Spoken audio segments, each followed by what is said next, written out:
ابرہہ کے ہاتھی کو اٹھانے کی مسلسل کوشش جاری تھی کہ اچانک سمندر کی طرف سے ان کی طرف اللہ تعالیٰ نے ابابیل کو بھیج دیا۔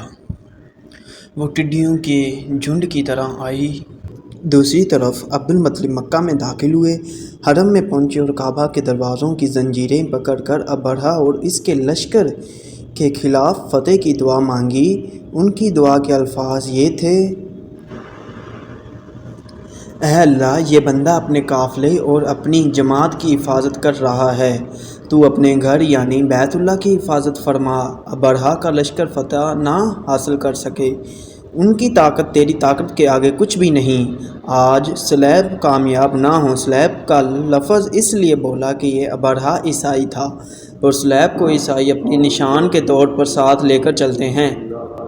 اب انہوں نے اپنی قوم کو ساتھ لیا اور ہرا پہاڑ پر چڑھ گئے، کیونکہ ان کا خیال تھا وہ ابرہہ کا مقابلہ نہیں کر سکیں گے۔ اور پھر اللہ تعالیٰ نے پرندوں کے جھنڈ بھیج دیے۔ یہ پرندے چڑیوں سے قدر بڑے تھے، ان میں سے ہر پرندے کی چونچ میں پتھر کے 3 ٹکڑے تھے۔ یہ پتھر پرندوں نے ابرہہ کے لشکر پر گرانے شروع کر دیے۔ جو ہی یہ پتھر ان پر گرے، ان کے ٹکڑے ہو گئے، بالکل اسی طرح جیسے آج کسی جگہ کے اوپر بم گرایا جائے تو جسموں کے ٹکڑے ہو جاتے ہیں۔ ابرہہ کا ہاتھی محمود البتہ ان ٹکڑوں سے محفوظ رہا، باقی سب ہاتھی تہس نہس ہو گئے۔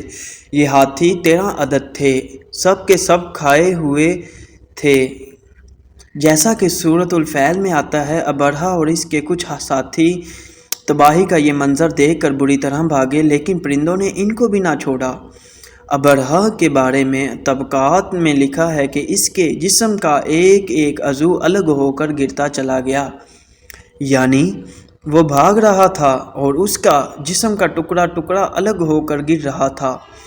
دوسری طرف عبدالمطلب اس انتظار میں تھے کہ کب حملہ ہوگا، لیکن حملہ آور جب مکہ میں داخل نہ ہوئے تو وہ حالات معلوم کرنے کے لیے نیچے اترے۔ مکہ سے باہر نکلے، تب انہوں نے دیکھا سارا لشکر تباہ ہو چکا ہے۔ خوب مال غنیمت ان کے ہاتھ میں لگا، بے شمار سامان ہاتھ آیا، مال میں سونا چاندی بے تحاشا تھے۔ لشکر میں سے کچھ لوگ ایسے بھی تھے جو واپس نہیں بھاگے۔ ان میں سے ابرہہ کے ہاتھی کا ماہوت بھی تھا، جو محمود کو آگے لانے میں ناکام رہا تھا۔ ہمارے نبی حضرت محمد صلی اللہ علیہ وآلہ وسلم اس واقعہ کے چند دن بعد پیدا ہوئے۔ آپ جس مکان میں پیدا ہوئے وہ صفا پہاڑی کے قریب تھا۔ حضرت کعب احبار رضی اللہ تعالیٰ عنہ سے روایت کرتے ہیں کہ میں نے تورات میں پڑھا تھا کہ رسول حضرت محمد صلی اللہ علیہ وآلہ وسلم کی پیدائش مکہ میں ہوگی۔ یہ کعب پہلے یہودی تھے، اس لیے تورات پڑھا کرتے تھے۔ دنیا میں آتے ہی حضور اکرم صلی اللہ علیہ وآلہ وسلم روئے۔ حضرت عبد الرحمن بن عوف رضی اللہ تعالیٰ عنہ کی والدہ کہتی ہیں کہ جب حضرت آمنہ کے ہاں ولادت ہوئی تو میں وہاں موجود تھی۔ آپ صلی اللہ علیہ وآلہ وسلم میرے ہاتھوں میں آئے۔ یہ غالباً دایا تھی، ان کا نام شفا تھا۔ فرماتی ہیں جب آپ میرے ہاتھوں میں آئے تو روئے۔ آپ کے دادا عبدالمطلب کو آپ کی ولادت کی اطلاع دی گئی۔ وہ اس وقت خانہ کعبہ کا طواف کر رہے تھے۔ اطلاع ملنے پر گھر آئے، بچے کو گود میں لیا۔ اس وقت آپ کی والدہ نے ان سے کہا، یہ بچہ عجیب ہے، سجدے کی حالت میں پیدا ہوا ہے، یعنی پیدا ہوتے ہی اس نے پہلے سجدہ کیا، پھر سجدے سے سر اٹھایا اور انگلی آسمان کی طرف اٹھائی۔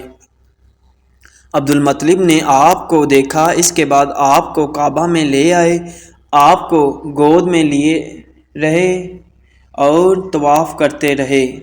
مطلب عبدالمطلب رضی اللہ تعالیٰ عنہ نے آپ صلی اللہ علیہ وآلہ وسلم کو گود میں لیے طواف کرتے رہے، پھر واپس لا کر حضرت آمنہ کو دیا۔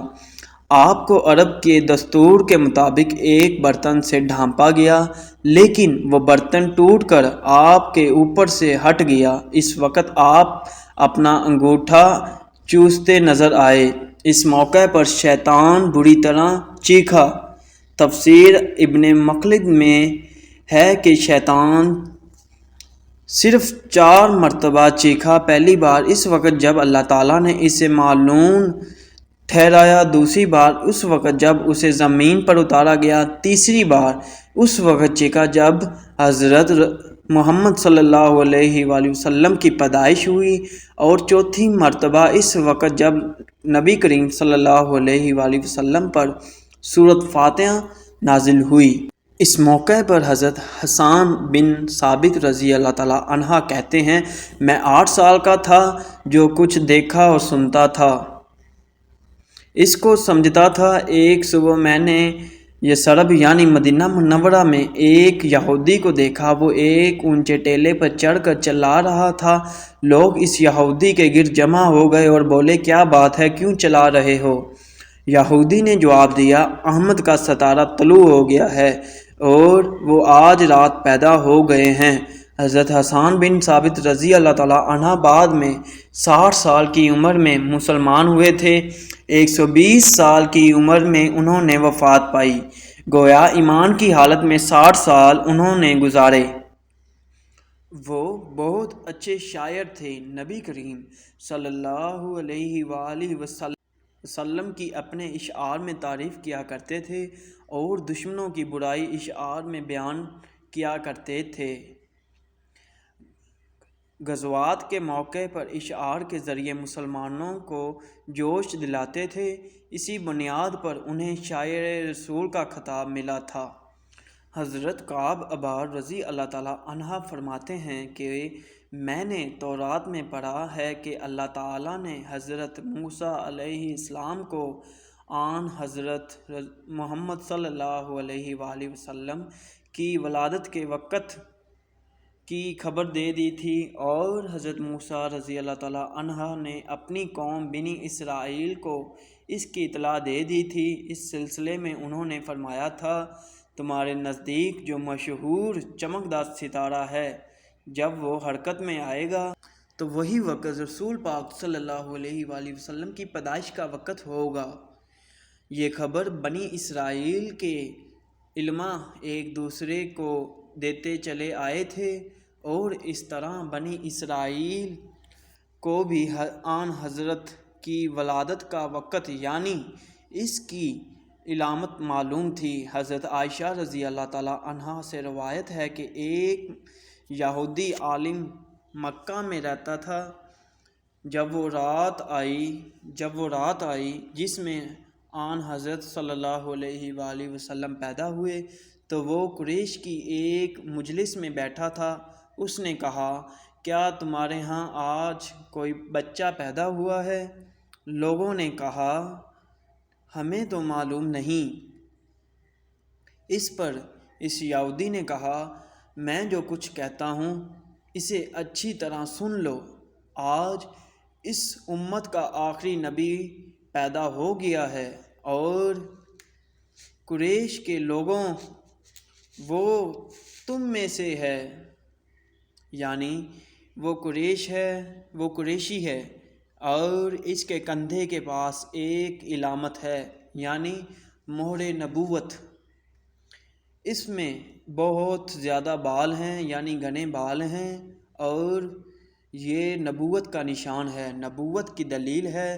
اس بچے کی ایک علامت یہ ہے کہ وہ 2 رات تک دودھ نہیں پیے گا۔ ان باتوں کا ذکر اس کی نبوت کی علامت کے طور پر پرانی کتب میں موجود ہے۔